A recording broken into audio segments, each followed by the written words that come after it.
Assalamualaikum warahmatullahi wabarakatuh. Saya Rayana, NIM 19079077.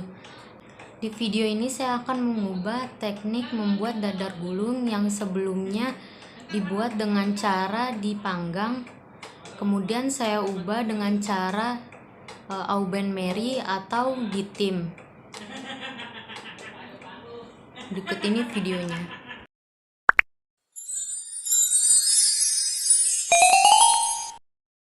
Ini bahan kulit yang saya gunakan, kemudian ini bahan unti isiannya, dan ini peralatan yang saya gunakan. Sebelum ke proses pembuatan, siapkan bahan terlebih dahulu, dan juga tidak lupa untuk mencuci tangan sebelum melakukan proses masak-memasak. Untuk santannya saya menggunakan kelapa parut, kemudian diberi air, kemudian diambil santannya. Dalam membuat kue dadar gulung saya menggunakan 300 ml santan cair.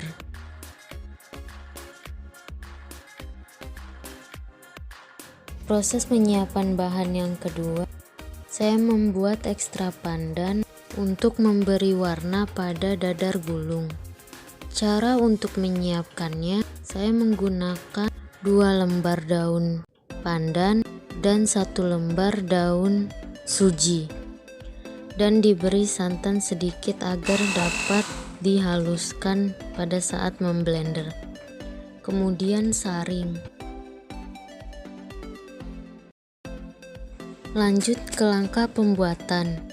Yang pertama, saya membuat untinya terlebih dahulu dengan cara masukkan air setengah gelas atau 100 gram atau juga 100 ml, kemudian tambahkan gula merah dan daun pandan.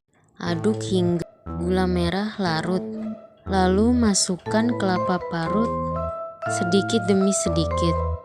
Kemudian aduk hingga untinya kering.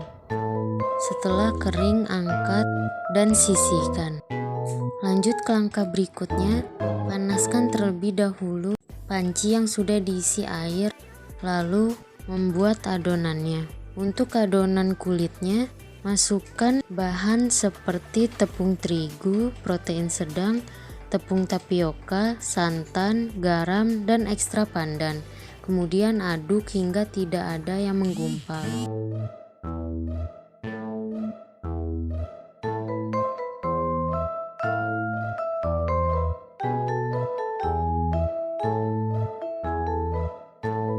Setelah adonan tercampur rata, masak kulit dadar gulung di atas teflon yang sudah panas. Masukkan sebanyak 2 sendok sayur, kemudian lebarkan. Tunggu hingga matang dan berubah warna. Dalam membuat kulit dadar gulung ini saya menggunakan teknik Auben Mary atau dengan cara ditim. Sedangkan teknik sebelumnya menggunakan cara dipanggang.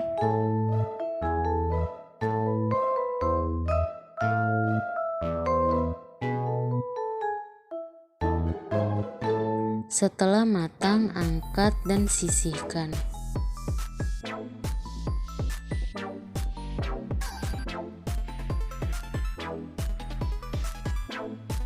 Kemudian berikan unti, lalu gulung.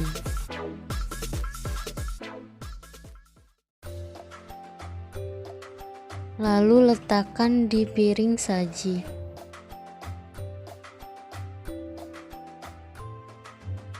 Lakukan hal tersebut hingga adonan habis.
Setelah adonan habis, sajikan dengan rapi. Berikut ini hasilnya.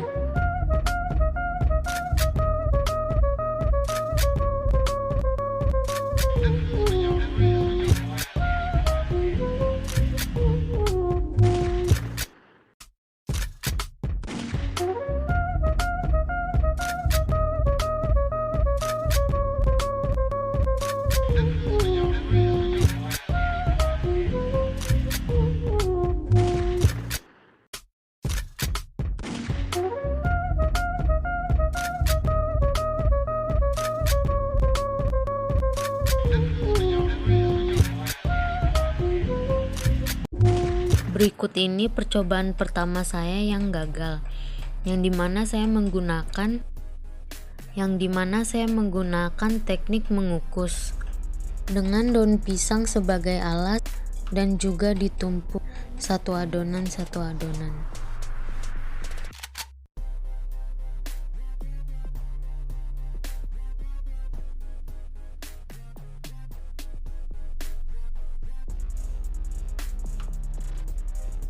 Teknik ini gagal dikarenakan kulit dadar gulung terlalu lembut sehingga tidak bisa untuk digulung dan juga mudah robek, dan untuk rasanya sama seperti dadar gulung yang ditim. Kemudian percobaan kedua yang gagal.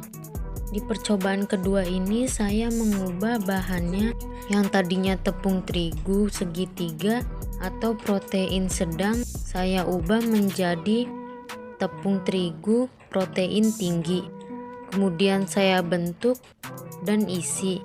Lalu teknik yang saya gunakan sama seperti percobaan pertama dengan teknik mengukus.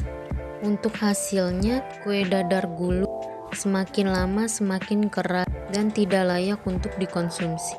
Terima kasih sudah menonton, kurang lebihnya mohon maaf. Sekian, wassalamualaikum warahmatullahi wabarakatuh.